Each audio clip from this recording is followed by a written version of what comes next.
Hello and welcome to the awesome TV show with Nikhil Taneja. I'm your award-worthy host Nikhil Taneja, and this week I'll be talking about the good, bad and ugly of the Emmy nominations along with some great television recommendations.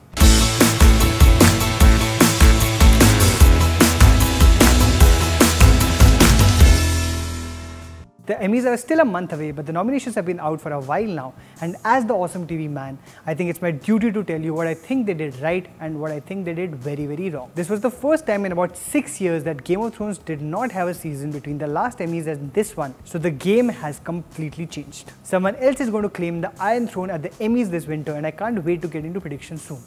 Hint, it won't be Modern Family. But for now, let's talk about the good, bad and ugly of the Emmy nominations. The good. Number 1. Stranger Things turns the Emmys upside down. Yes, our favorite show from 2016, well my favorite but also yours now. Stranger Things earned 18 nominations at the Emmys this year, including ones for David Harbour or Detective Hopper, Millie Bobby Brown aka 11 and also Shannon Purser who played Barb. That makes me so happy. By the way, in case you guys missed it, we did an exclusive interview with David Harbour on this show last year, so do check it out right here. Number 2. My This Is Us favorites have both earned nominations. For anyone following this show, my boundless love for This Is Us is no secret, so I'm super chuffed that This Is Us has earned 2 nominations for my favorite actors on the show. Sterling K. Brown, who played Randall on the show, is, according to me, the great find of last year, and Ron Cephas Jones, who played his father, have both earned nominations, and I'm so happy for that. Number 3. Atlanta gets a lot of love. Outside of Master of None and Girls, which incidentally did not get nominated for its moving and beautiful last season, the Emmys do not traditionally nominate anything other than ha comedies. So it's amazing to see Donald Glover's Atlanta get some nominations at the Emmys, although of course I would still want to see Master of None win this. Number 4. Fargo deservedly shines. Fargo did take some time to take off in its 3rd season, but by the end of it had some incredibly satisfying writing and a brilliant arc.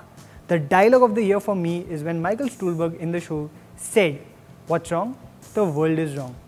It looks like my world, but everything's different." I'm so glad it's earned nominations for its lead, including Carrie Coon and Ewan McGregor, but I do believe that Mary Elizabeth Winstead as well as Michael Stuhlbarg have both been robbed. Number 5. Aziz Ansari and Riz Ahmed both get nominated. Aziz Ansari won 2 nominations, one for Best Actor in a Comedy for Master of None and again for writing an episode of Master of None. And Riz Ahmed also took back 2. One nomination for the Best Lead Actor in a mini-series for The Night Off and another one for the Best Guest Actor in a series for Girls. The bad. Number 1. Veep getting nominated for its past glory. Let's just admit it. Veep is past its prime. It's not that the show is not funny anymore, but it's getting nominated for its past glory. It's still funny, but it's not that funny that it continues sweeping the comedy nominations. It's not what it used to be in its heyday. So here's a few recommendations of shows that are much funnier than Veep and ha funny. Fleabag, The Good Place, The Last Man on Earth, Fresh Off the Boat, Difficult People and Crashing. Number 2. Liev Schrieber is not an outstanding actor. Liev Schrieber is many things. He's Sabretooth from X-Men. He's a director of one of my favorite films called Everything is Illuminated, but he's not an outstanding lead actor worth nominating multiple times at the Emmys. You know who is? Rami Malek, Damian Lewis, Paul Giamatti, Justin Theroux, Dan Stevens, Wagner Moura. Number 3. House of Cards is not the best show ever. No, it isn't. Not anymore. Here's a bunch of shows that are so much more outstanding as a drama than House of Cards is, at least at this point of time. Billions, Mr. Robot, Leftovers, Rectify, The Americans, Legion, The Good Fight, Narcos, Halt and Catch Fire, Iron Fist.